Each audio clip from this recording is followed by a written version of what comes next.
Hello everyone. Welcome back to my channel. My name is Sydney Morgan. If you're new here, make sure you give this video a thumbs up, you subscribe, you comment down below and let me know what you think, or just say hi. The case that I have for you today is kind of a weird one.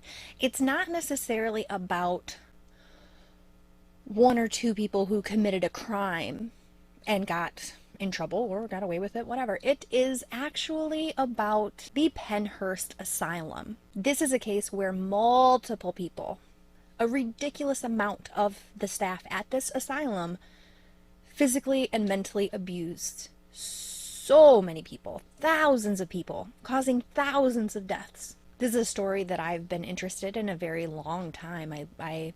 It fascinates me. It disgusts me, but it fascinates me. Anyways, on to the case. Spring City, Pennsylvania, 1908. The Eastern Pennsylvania Institute for Feeble-Minded, also known as Pennhurst Asylum, was opened. This institute was built to house patients with special needs. But instead of teaching these children the basic knowledge needed to survive in society, this institute basically was a place to store mentally disabled until they died. Historians would later say that this place was hell. Absolute hell. Abuse was an understatement. These children were tortured mentally and physically until they either died, were released back into the care of their family, or in 1987 when this facility was closed down and half of them were just pushed onto the street, while others were sent to other smaller facilities for proper care. The state of Pennsylvania first opened the doors in November of 1908. For the 79 years of operation, over 10,000 patients were housed here, and a lot of them would never leave. Not only mentally and physically disabled residents were here, but also immigrants, criminals, and orphans. By 1912, which had only been 4 years after the opening, this facility was deemed overcrowded and unfit for citizenship. This massive asylum sat on 112 acres of land, which included 18 different buildings. All of these buildings were actually connected by a tunnel system, which today is said to be one of the most haunted places in the world.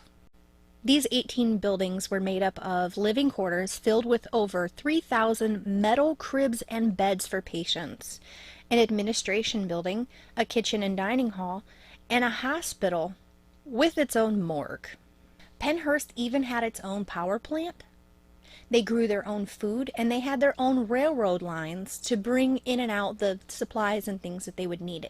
The property had almost everything that they would need to operate without interference from the outside world, and keeping it blind to the public's eye. In the early 1900s, if you had a child who was disabled mentally, physically, priests and doctors really didn't have many solutions or advice to help these people raise their children properly or to take care of them. So they immediately just said, institutionalize them and move on with your life. When these parents would drop their children off, they believed that this institute would take care of their children, that they would teach them things, and that they would give them the education they needed.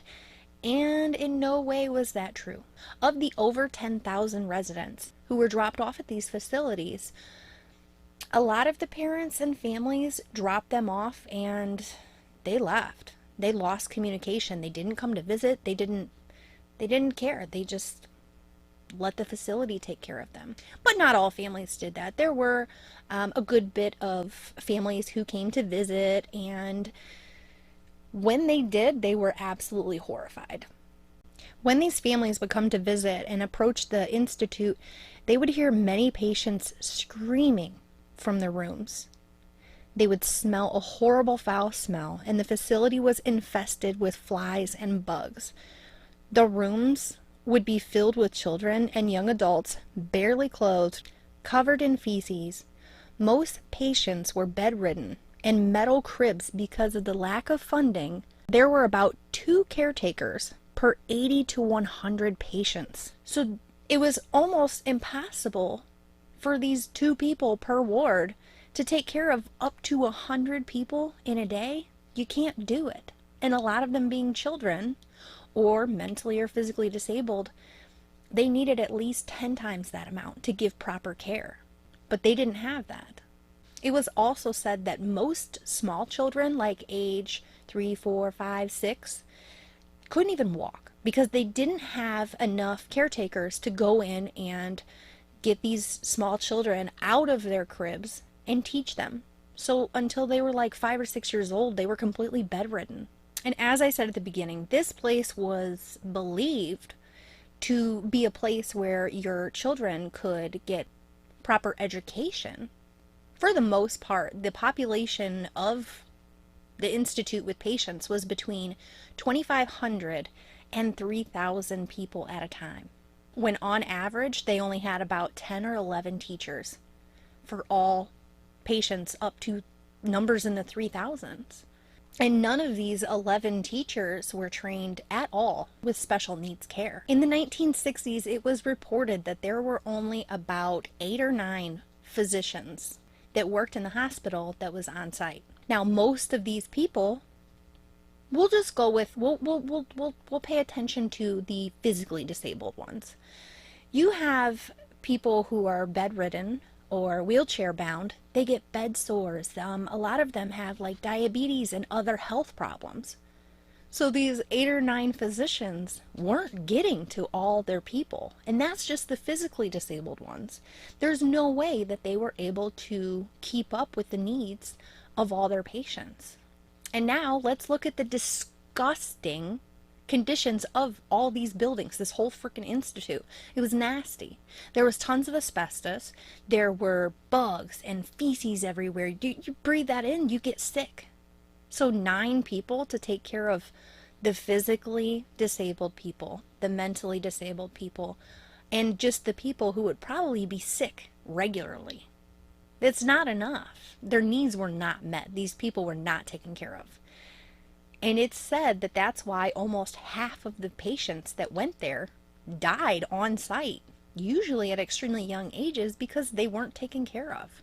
And now, toward the end of the 1960s, there were reports that the physicians were mistreating a lot of their patients, giving them like cruel and evil punishments. So they decided, we're just going to go ahead and close the hospital ward. And this facility went over 20 years with no health care whatsoever. After spending time at the Pennhurst Asylum, the people who came in that were sane and probably just didn't have the level of education that was expected of them, so they were labeled, sorry for the label, but they called them mentally retarded. They didn't get any better. They got worse, because as they're aging and they're not learning anything, now their IQs are going down, and they're not even eligible for release to society because their IQs are not where they should be. And because of the conditions, these people who were just not as intelligent as believed should be were driven insane. They were driven insane. It was reported that staff often tied down their patients to their beds for days at a time. They beat them, and if it was very well known and reported that if a child bit somebody, they would be taught, don't do that. But if they did it again, they would start yanking their teeth out. And I've been to the dentist. I've had teeth removed, and that sounds like one of the worst forms of punishment that you could possibly have, especially on children. Not only were these patients beaten, restrained, they were also being starved due to the lack of funding for food. It was reported that the zoo that housed animals got more state funding to feed their animals than the Pennhurst Asylum got to feed their patients. And it's believed that that's because zoos bring in money and the asylum did not bring in money. So the zoo animals were being treated better, being fed better, being fed at all. I bet they had veterinarians there. But there were also reports of sexual assault daily.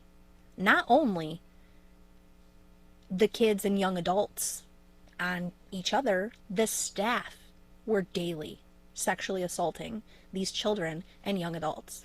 And some of the criminals that would come in here and be institutionalized, they're criminals, they were bullies. Some of the reports later on would state that some of these deaths that happened were because other patients were beating them or hurting them to the point where they literally died.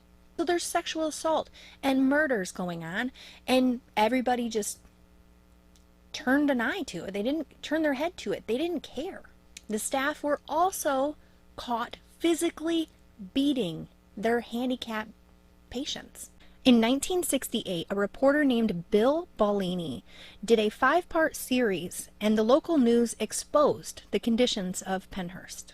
He exposed the horrible treatment and claimed that when he went there, their patients were simply rotting in cages. After the reporter exposed this facility, some of the family members of the patients that were in there saw this, and they decided that they were going to get an attorney.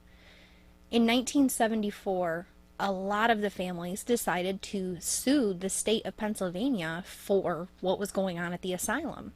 In 1977, a judge ruled that Pennhurst was completely violating the constitutional rights of all these patients. But it would take another 10 years for them to officially close the institute for good. In 1987, the doors finally shut. But with these 2,500 patients, like I said, they were thrown out. They had nowhere to go. So a lot of them just ended up on the street, and there were the people who had families who cared put them into smaller facilities that had more staff and not as many patients, so they would be able to get the education, health care that they needed. Now that I'm talking about this, I don't know if you guys watch American Horror Story, but I love it. Was it season 2's Asylum? This is almost like the plot for Asylum. I kind of want to look and see if like that's where they came up with the idea. Yeah, it was a little different. They trapped the reporter in there, but she went there to blow the lid off everything and then was trapped and eventually did. I gotta look into that now. Thank you guys so much for joining me for today's story. Like I said, give the video a thumbs up. If you haven't subscribed, make sure you do so. In the comments, let me know what you think about this case.